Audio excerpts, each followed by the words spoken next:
What really makes us happy? It's a question we've all asked ourselves, right? But what if the answer wasn't just some vague feeling, but something we could actually find in the data? Today, we're going to dig into the science of satisfaction and see what the numbers can tell us about what it takes to live a good life. Okay, so first things first. How can you possibly measure something as personal and subjective as happiness? It sounds kind of impossible, doesn't it? How do you put a number on joy or contentment? Well, that's the big challenge researchers have been tackling for decades, and they've actually come up with some pretty clever ways to do it. So here's our game plan. First, we'll look at how scientists even attempt to measure the unmeasurable. Then, we're going to check out a world map of happiness to see where people are most satisfied. After that, we tackle the big one. Does money really buy happiness? We'll also see how major life events affect us. And finally, wrap it all up by looking at how the society we live in plays a role. Let's do this. All right, Section 1. To study happiness like a science, you first need a solid, reliable way to measure it. You need a yardstick, something that works whether you're in Finland or Afghanistan. And the term scientists landed on is subjective well-being. I actually love this term because it's so specific. It's not just about how you feel right this second, like your mood.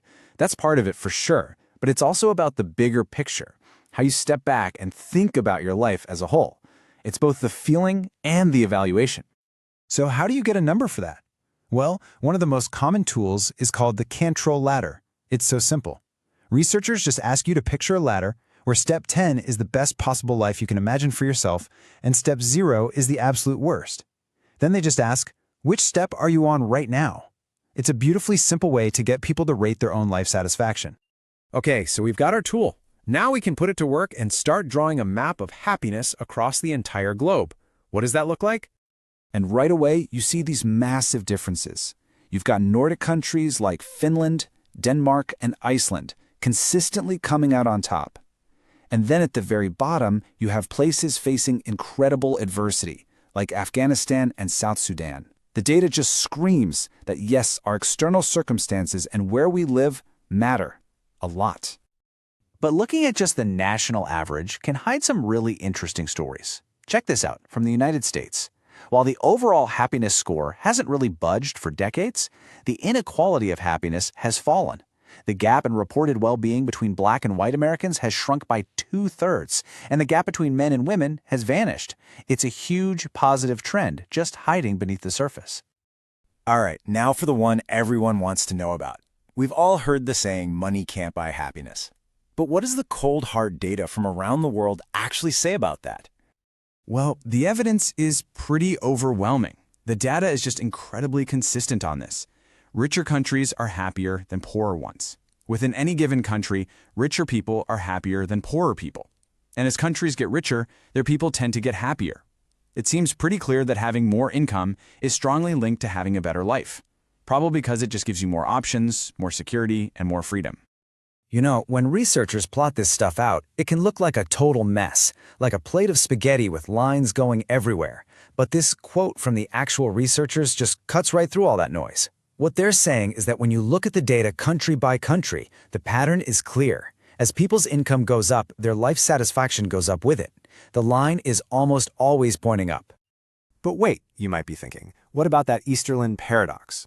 It was this famous idea from the 70s that showed countries like the US were getting richer, but not happier. Well, it turns out when people dug into the data, the paradox kind of dissolved.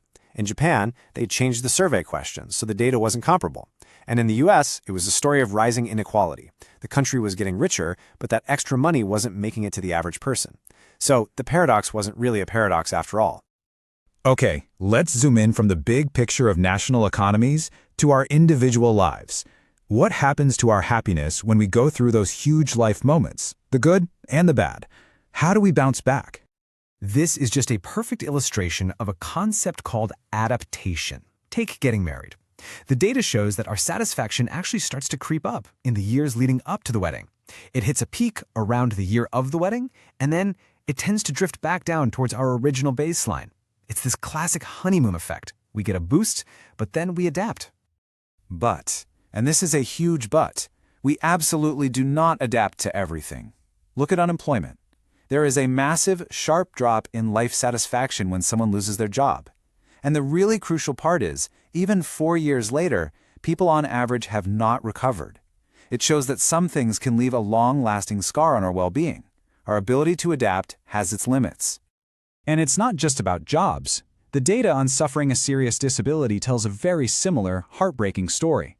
You see a sudden, huge drop in satisfaction, and over time, there's only a partial recovery. This is really powerful proof that the old idea that we can get used to anything is, frankly, a myth. We are resilient, but we're not infinitely adaptable. So, we've looked at our wallets and our personal life stories. Let's just zoom out one last time and look at the world around us. Because the kind of society we live in has a massive impact on our well-being. The data points to at least 3 huge societal factors. First, health. No surprise here. People who live in places where they can expect to live longer, healthier lives are more satisfied. Then there's culture, which is fascinating. Think about Latin America, where countries are often way happier than their economic numbers would suggest, likely thanks to strong social and family connections. And finally, freedom. The data is crystal clear. Feeling like you have the freedom to make your own choices about your life is absolutely vital for happiness. Okay, we've been on a whirlwind tour through decades of research from all over the world. So, what are the big bottom-line takeaways from all this? Here's the whole thing in a nutshell. First, yes, we can measure happiness, and the data we get is actually pretty reliable. Second, let's be real, money matters a lot. The connection is strong for countries and for individuals. Third, while we adapt to a lot of things in life, that resilience has very real limits. And finally, our personal happiness doesn't happen in a vacuum. It is deeply tied to the health, freedom, and even the culture of the society we're a part of. And that really leaves us with a final big question to chew on. If we know from the data that things like freedom, social trust, and public health are critical drivers of a nation's well-being, maybe even more than just pure economic growth, how should that change our priorities? It kind of suggests that building a happier world might be about focusing on a much richer set of goals than just GDP. It's definitely something to think about.